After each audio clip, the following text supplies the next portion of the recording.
All right, back with you now here at 544. Ozempic, Wegovy, Mounjaro. You've probably heard of these and other diabetes and weight loss drugs and the lengths that people will go to for success. And Tiffany, you found that there's proof that these drugs actually can treat so much more. Yeah, I really found a lot over these last several months here, Mike, from addiction to heart disease. Doctors have found these GLP-1 meds can change lives. Well, this morning, I'm following through with a Lorain County woman who is seeing significant improvement.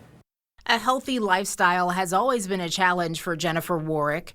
With a family history of diabetes, she tells me she's been borderline diabetic since the age of 18. Then, in 2005, she hit a low point when her father died. I just let go of my health. I didn't take care of myself. I was eating whatever I wanted. I was up to like almost 350 pounds at one point in my life. But now, at the age of 48, Jennifer is better than ever. Her type 2 diabetes is under control. She's down 120 pounds. Jennifer says it's thanks in part to the GLP-1 medication Mounjaro, this continuous glucose monitor that tracks her sugar levels in real time, and University Hospital's relatively new Cinema program.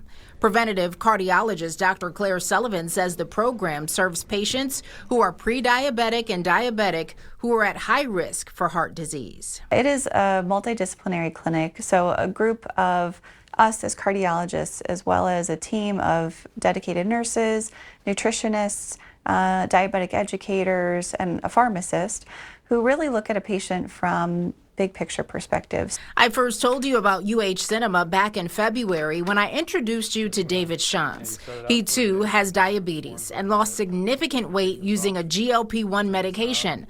Doctors say his heart healed too, with no evidence of heart failure. So these medications are really game changers in the way of not just treating blood sugars, but treating obesity, treating blood sugar metabolism, and finally decreasing cardiac risk. As for Jennifer, she's traveling and enjoying nieces and nephews, other family and friends, as well as her husband, who also lost weight. I'll always be diabetic and I'll always be on insulin and things like that, just to maintain, but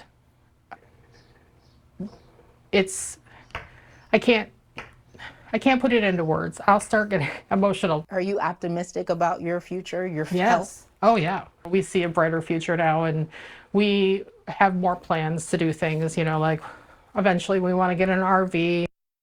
So a lot more travel ahead. I'm told Jennifer's heart disease risk factors have improved.